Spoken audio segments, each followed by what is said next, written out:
आकाशवाणी भोपाल से प्रस्तुत हैं प्रादेशिक समाचार।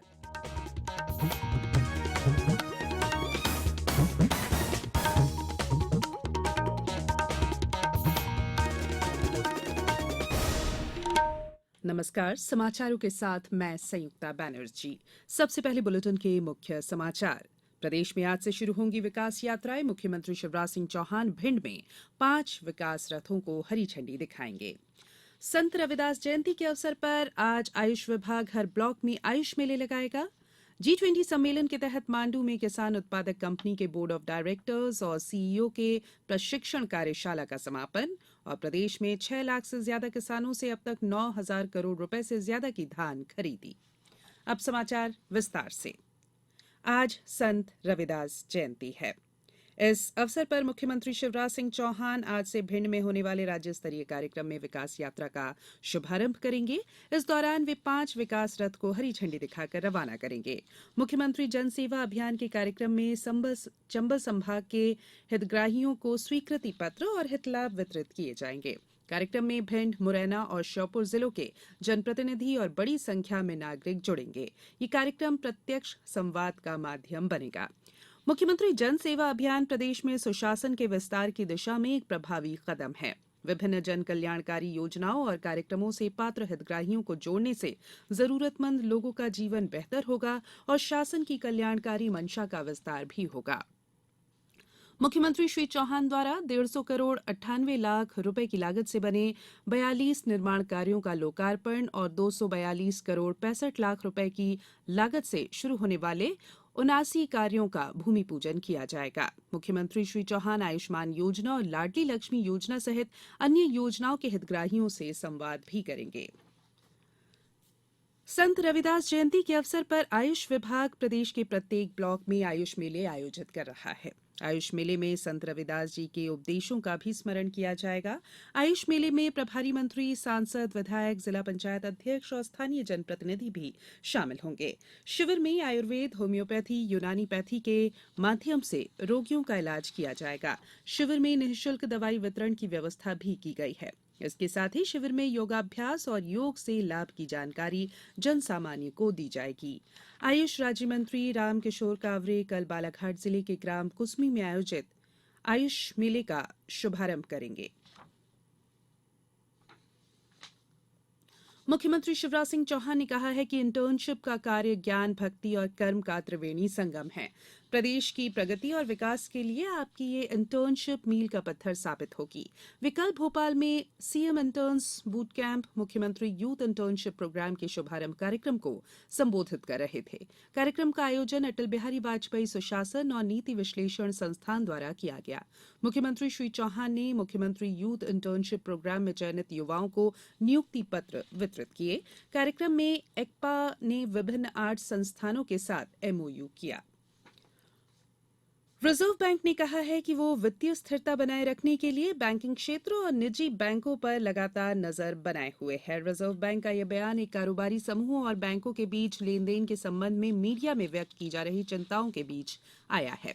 रिजर्व बैंक ने कहा कि पर्याप्त पूंजी, परिसंपत्ति की गुणवत्ता, नकदी उपलब्धता और लाभ की स्थिति के मापदंडों पर बैंकिंग क्षेत्र अच्छी स्थिति में है। रिजर्व बैंक ने यह भी कहा कि बैंक बड़ी रकम के लेन देन संबंधी दिशा निर्देशों का पालन कर रहे हैं।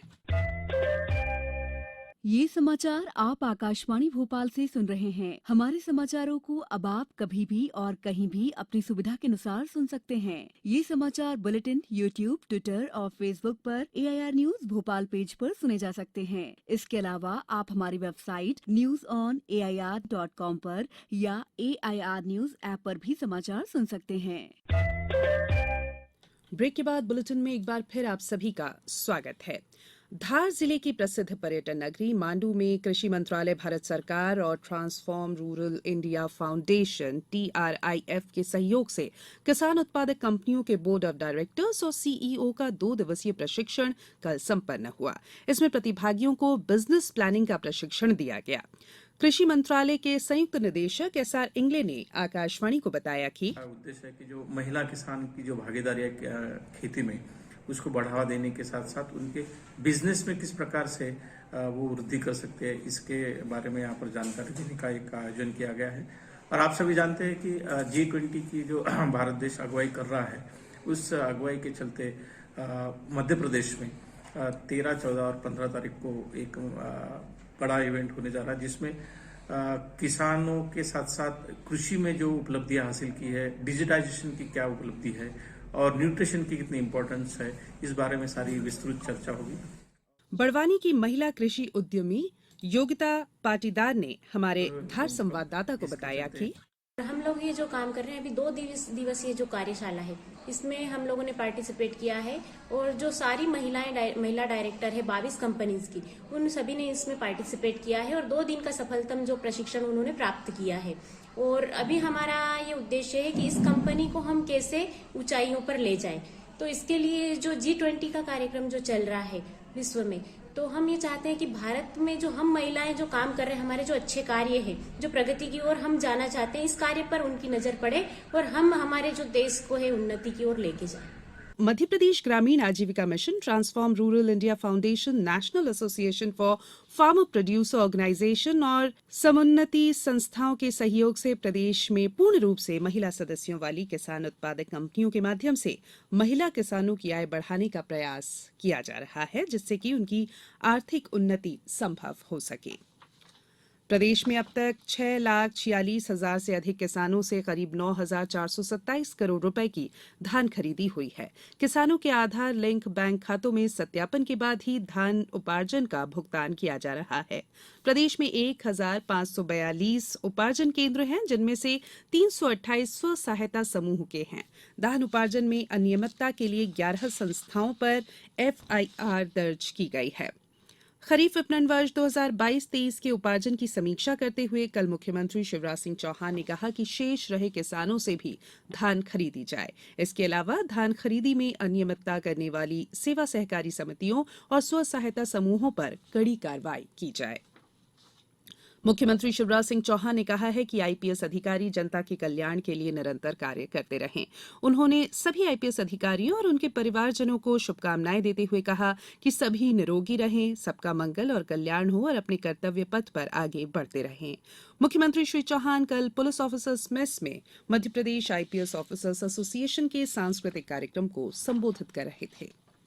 अब कुछ समाचार संक्षेप में। हाईकोर्ट ने एक महत्वपूर्ण मामले में सुनवाई करते हुए विधवा और उसके पुत्रों को उनके हक की जमीन लौटाने की व्यवस्था दी है। भोपाल के संत हिरदाराम गर्ल्स कॉलेज में कल फाइनेंशियल इंटेलिजेंस पर सेमिनार का आयोजन किया जाएगा। इसमें सेबी की चेयरपर्सन मोनिका हलान को संबोधित करेंगे। क्षेत्रीय सांसद गुमान सिंह डामोर ने कहा है कि केंद्रीय बजट में 2,281 करोड़ रुपए से अधिक का बजट का प्रावधान रतलाम की जनता के लिए मील का पत्थर साबित होने वाला है। विश्व कैंसर दिवस पर आगरमालवा कलेक्टर ने जिला पंचायत के सभाकक्ष में स्वास्थ्य विभाग की बैठक के दौरान सर्वाइकल कैंसर पुस्तिका का विमोचन किया। मंदसौर के सुवासरा में नवीन और नवकरणीय ऊर्जा मंत्री हरदीप सिंह डंग ने मेडिकल उपकरण सेवा केंद्र का शुभारंभ किया। और नर्मदापुरम में विश्व कैंसर दिवस पर एनसीडी जिला चिकित्सालय परिसर में कैंसर शिविर आयोजित किया गया। शिविर में 62 से अधिक लोगों की स्क्रीनिंग की गई और उन्हें उपचार परामर्श दिया गया। अंत में बुलेटिन के मुख्य समाचार एक बार फिर। प्रदेश में आज से शुरू होंगी विकास यात्राएं। मुख्यमंत्री शिवराज सिंह चौहान भिंड में 5 विकास रथों को हरी झंडी दिखाएंगे। संत रविदास जयंती के अवसर पर आयुष विभाग हर ब्लॉक में आयुष मेले लगाएगा। G20 सम्मेलन के तहत मांडू में किसान उत्पादक कंपनी के बोर्ड ऑफ डायरेक्टर्स और सीईओ के प्रशिक्षण कार्यशाला का समापन। और प्रदेश में 6 लाख से ज्यादा किसानों से अब तक 9,000 करोड़ रुपए से अधिक की धान खरीदी।